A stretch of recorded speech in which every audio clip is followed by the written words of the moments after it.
What is up, my friends? Welcome to a new video. Let's talk about Bitcoin. Let's talk about cryptocurrencies. And we're going to lay out a series and a timeline of events here that has occurred over this last 12 months up to today, and then past today, and what's up on the horizon, and what that means for cryptocurrencies. I think it's a very interesting place. I don't know if I have answers for where it's going to go, but we're going to outline some of the biggest variables that have affected specifically Bitcoin, and that's had a reverberating effect throughout the cryptocurrency space. So if you don't care about cryptos, probably not the video for you, but if you do and you're curious, then keep watching. Now, I'm very concerned right now because if you look around through your Discord communities and your Telegram groups and your investor groups on Telegram, they are taking a really ignorant approach, an idea of what Bitcoin ETFs mean, what more ETPs mean, and what's going to happen to the price of Bitcoin. I think that most people are taking a really ignorant approach towards that, actually. And that's not an insult. It's just, you know, back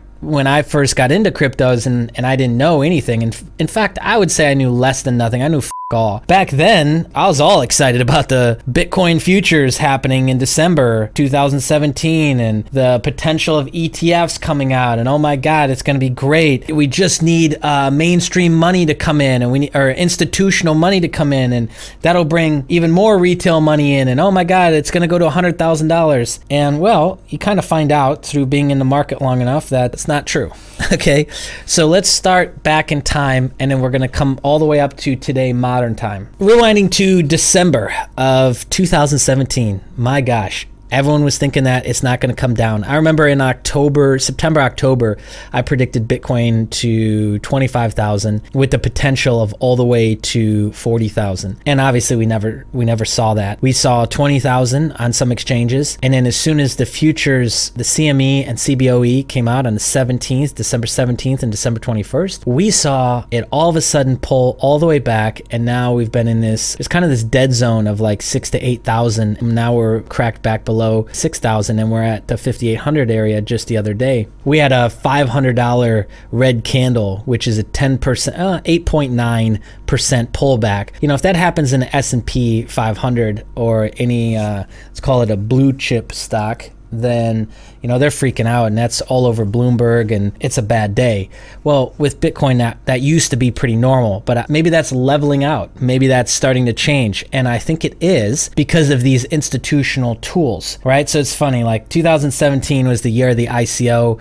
We're all begging for institutional money to come in, and they really started in the fourth quarter of 2017 coming in, but many of them had already started in the beginning of 2017 running tests on blockchain technology itself and distributed ledger technology. Okay, then we had the futures contracts come in. You know, obviously we're seeing the price action this year, and a lot of retail money has left crypto. Overall, all these vehicles I don't think are going to be a good long-term thing for Bitcoin or cryptocurrency. There's a ton of now bankers and ex-bankers that have like gotten their claws into different crypto projects, from Ripple working with a lot of Swift players and a lot of banking players, to some of the, you know, advisors and board directors that are coming in on different cryptocurrency projects. It's what it all represents is, and these guys talk, by the way, they're all friends and they talk. It's like a boys club. Is they're trying to bring stability in. We've got this rollout of stable coins and this pushing of stable coins coming out. They want to bring this volatility right on out of Bitcoin. They want to suck it dry, bring it right on in on a solid price, and just let it consistently sit there so that they can leverage it and use it how they want to use it, which echoes the concern and really the question that maybe Bitcoin should have stayed closed loop. Maybe they should have just never allowed fiat, and maybe that was one of the biggest mistakes that might destroy Bitcoin in the long run. Because I hate to say it, and I know this is an unpopular belief, and I hate even saying this, but these instruments, you already know what they want. They want to bring in stability. They want to remove volatility, and they want to stretch supply. Does that lead to bull runs? No. Does that lead to you getting rich quick? No. So if you came into the crypto space for that reason, probably should get out of it, because you're going to lose, and you're going to lose big. But furthermore, it just proves that you need a really strong community of people who stand for what Bitcoin stood for when it originally came out and is getting quickly deteriorated away from. So now let's kind of catch you up. Let's continue. In late October, so just a couple weeks ago, MasterCard had officially filed a patent for fractional reserve Bitcoin. So what fractional reserve banking actually means is that, let's say I have $100, I only need to keep a small amount of that on location or in custody, and I can loan out a high amount. I can loan out beyond that amount that I'm holding based on the amount that I've got. You can see how that leads to problems, right? Which fractional reserve banking in and of itself isn't a problem. The problem is that we bailed out the banks in 2008 and 2009, and it was the taxpayers who bailed them out. Hey, so we got to foot that bill, which most people still don't realize that. And what I mean by we is the US people, the American people got to bail that out. And so fractional reserve banking is a way to stretch currency, is a way to stretch out your money. And of course, banks love this. This is what they're really, really good at, central banks anyways. And talking heads and MasterCard and Visa and IMF, they're very good at this. Which recently, the IMF, just the other day, was talking about how they should explore digital currencies because the demand is so high for them. Okay, so now the IMF is looking at it, the International Monetary Fund. But we've got MasterCard has successfully won a patent in late October for fractional reserve Bitcoin. That means that there's no longer a 21 million supply of Bitcoin. It has officially been stretched as soon as this goes live. But actually, just yesterday, we had in Switzerland the very first ETP go through. Now, what the heck is an ETP? I know you're thinking that.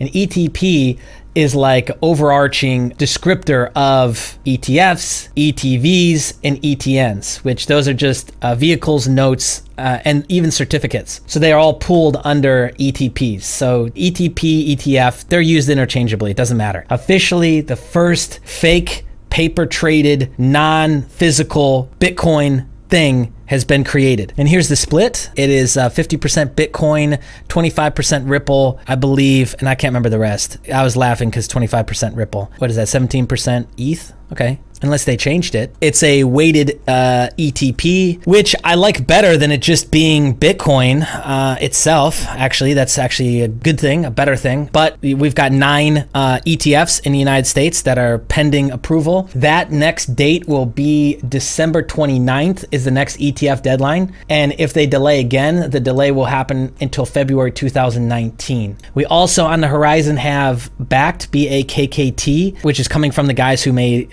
who run ICE, which is one of the largest exchanges in the world. They are launching Bakkt, which is their cryptocurrency financial tool. They'll have a series of offerings inside of that as well. They'll have a custodian piece. They'll do ETFs. They might do futures. They might do a bunch of different things inside of that. Okay, so that's the next thing coming up on the horizon. We've got the ETFs happening in the United States. This ETF just happened. Also recently, the SEC has come in and made a lot of changes into the ICO space, which the ICO space accounted for like over 80% of ETH transactions in 2017 besides CryptoKitties. So now what's happening is that the SEC and through civil lawsuits, class action lawsuits, we're about to get a reversal on all that. Because here's the deal. If you've lost over 80% of your value from the ICO, then you can get together and file a class action lawsuit. So just imagine that. You make a decision, it goes against you, and then you get to get back in line and get a refund essentially from the SEC. It is a federal agency, but it's not like the FBI. It's like a civil organization that operates at the federal level. So they're not going to catch everything. They're relying on a lot of people to catch it. So it's like if the SEC doesn't get you, then class action lawsuit can get you. And what they're requiring is they're requiring people to get their full price of investment back and sometimes penalties, and then they have to pay a $250,000 SEC fine. Okay, so what changed here is Paragon Coin and Air Token were just hit a couple days ago by the SEC, and that was the terms. So they got a $250,000 fine, and then they have to pay back the ETH to people because most of the ICOs were operating and collecting ETH. But here's the problem, is that ETH is down 60 to 80%.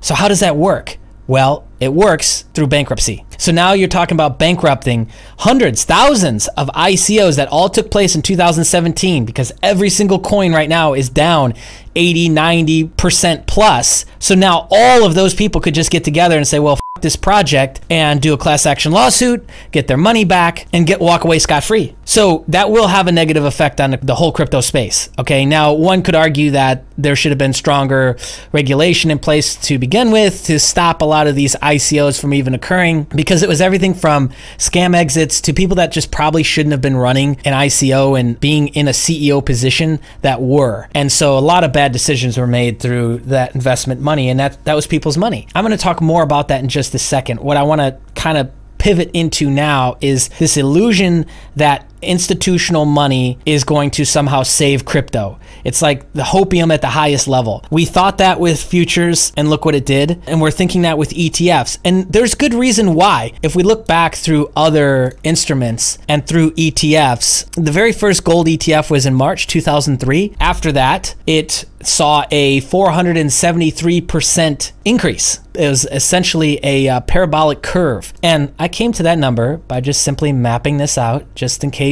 for those people who don't want to, oh, Jay, you're lying. It's like, I'm not even zoomed in enough to look at the wicks, but it's like from there to there. So it ends up to be about 473% gain, okay, from gold from the very first ETF. But now look at gold, okay? This peaked in, what is that, 2011? So in 10 years, it peaked, and now it's just not done anything, okay? So again, I think there's this illusion that like ETFs will save crypto and they'll cause a bull run and trigger a bull run. All these other financial instruments will cause a bull run. They're not. And historically, if we look at other commodities, if we look at other markets, what these institutional tools have done, they have destroyed the currency. Fractional reserve banking has destroyed the US fiat dollar. It has not made it better. ETFs, futures, I think a lot less than what people realize, even though what they're missing is the silent things happening, the manipulation happening behind the scenes around the expiration dates of futures contracts, which a lot of that's baked into Wyckoff theory. So if you're looking for like a set of trend analysis or market analysis tools, Wyckoff theory is a really good one to look at because it takes into consideration manipulation of the entire market. But manipulation has been happening in gold and silver for 20 years. And people are like, no, Jay. Well, I just covered this in another video in case you missed that. This news is starting to break officially, even though there's been guys, how many people do you know that are gold bugs that have been claiming this for years, 10, 15 years? And you just labeled them a conspiracy theorist, right? Well, now there's actual conversations that have been documented and there's actual ongoing investigation. I doubt it will come to anything, but the FBI is investigating this. If the FBI were to actually investigate what's going on in the banking sector and what's going on in gold and silver manipulation, the whole thing would be brought down. So they can't.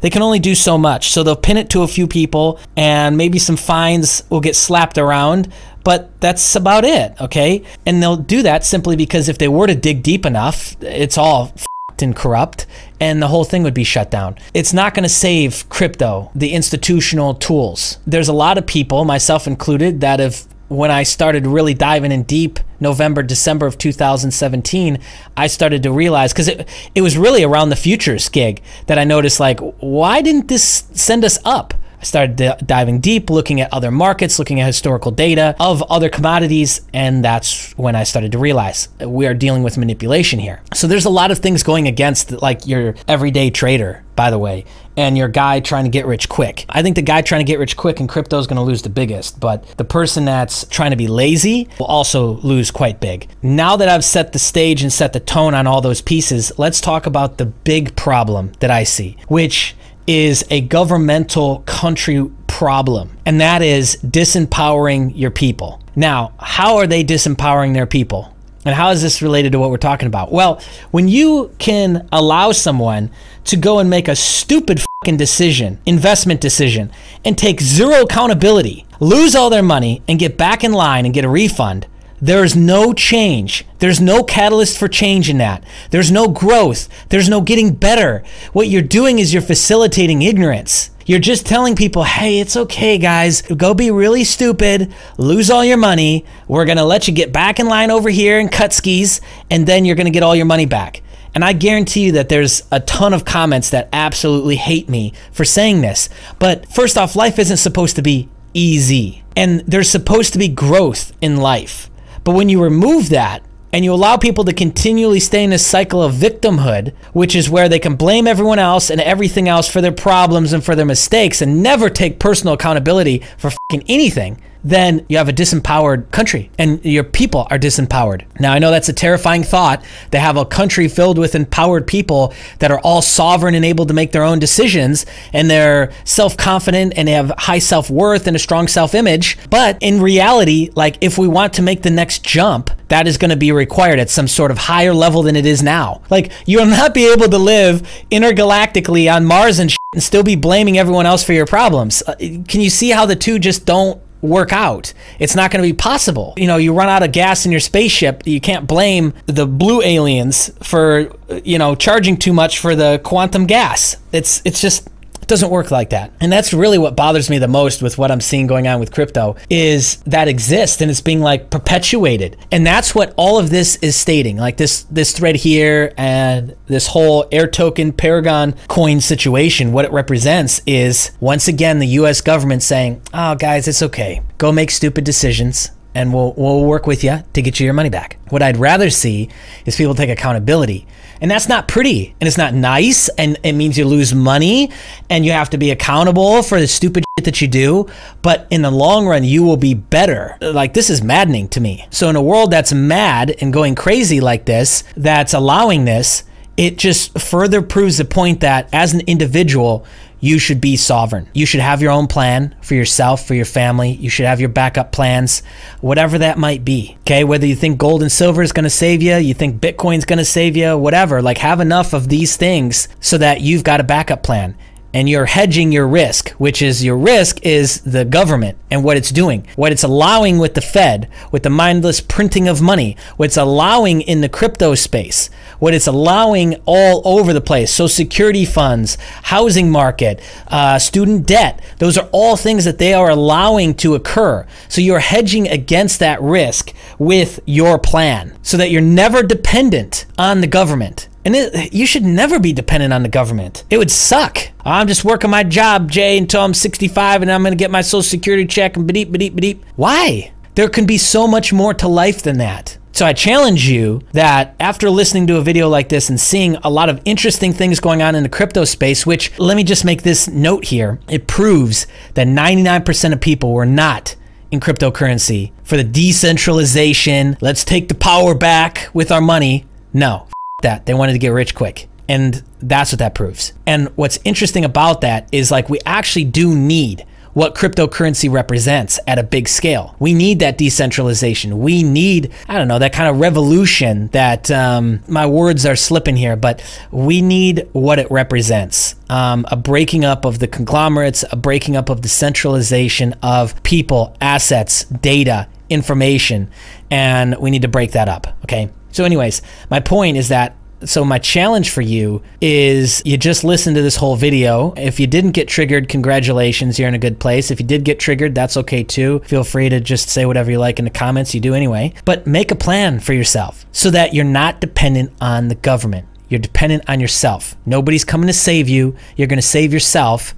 You got your own plan, all right? And that's a beautiful place to be. Such an empowered place to be. All right, that's all I got for you, my friends. Long video, I know. Hopefully you made it through to the end. If you did, click the like button. It shows us so much support in the algorithms, YouTube, all that, and lets me know that we're shooting great quality content, okay? If this is your first time to the channel, click the subscribe button, hit the bell notification so that you get more of our updates, and obviously join the conversation in the comments section below. I'd love to hear what you think about this topic. What do you think is going to happen with Bitcoin? Where is Bitcoin going? What's the long term for it? Thanks so much. See ya.